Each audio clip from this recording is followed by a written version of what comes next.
I didn't really know where else to fit this in, so I thought first things first. This awesome art for this installment in the Sharknado franchise is by Christian Holtrop. That is what Sharkzilla should have looked like.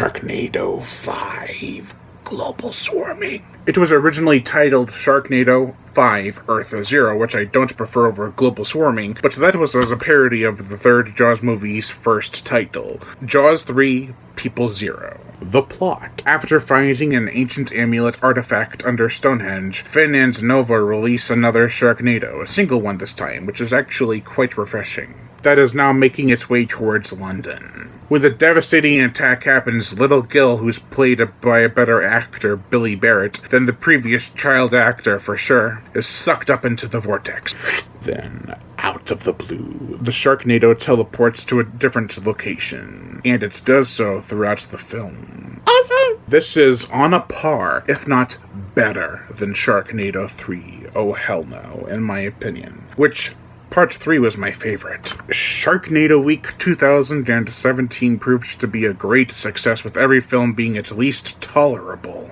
Capping off the theme week with such an awesome movie was definitely a good idea. The familiar characters, April and Finn, played yet again by Tara Reid and Ian Ziering, are back, and while Reid is still a bad actress who gives it her all in this movie, Ziering practically goes through hell and back and loses everything. Another character who always appears in the odd-numbered installments of this franchise, Nova, played by Cassie Squarebow, returns for this one.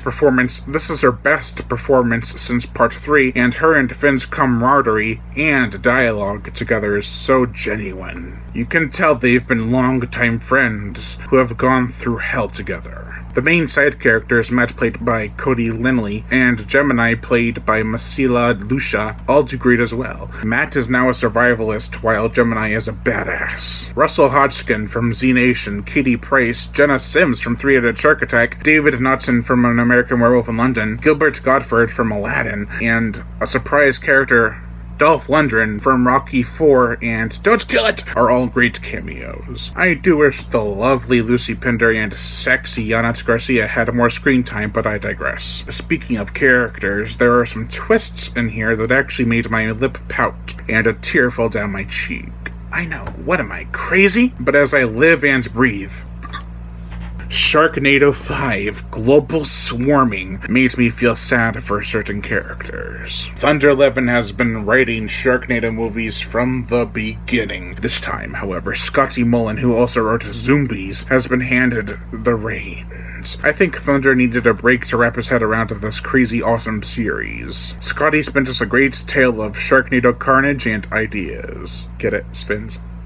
Having the Sharknado travel from one location to another via teleportation is awesome. The gore, the effects. It is not the goriest Sharknado. I still think parts 1 and 2 are, but it is definitely a bloody fun ride. We get some gory chainsaw action, blood splatter, severed limbs, and people crushed under sharks, the usual stuff. I think this has the best looking sharks out of the entire Sharknado franchise. Parts 2 and 4 come close. Sci-Fi and The Asylum have been getting better with their CGI, and I'm happy they decided to put more effort in. The musical score, it's the same as it has always been, cheesy yet epic. However, the Sharknado theme song has changed, and not for the better. This is either the winning or tie-making Sharknado movie. I still really enjoy Part 3. This series can go on to be even better, but only time will tell. Oh, and I'll tell you one thing, Sharknado isn't over yet. Overall, I give Sharknado 5 Global Swarming a 3.5 out of 5. I am Brian Gatto, host of Horror Show Entertainment. Make sure to like my Facebook page in the description below and leave comments and subscribe.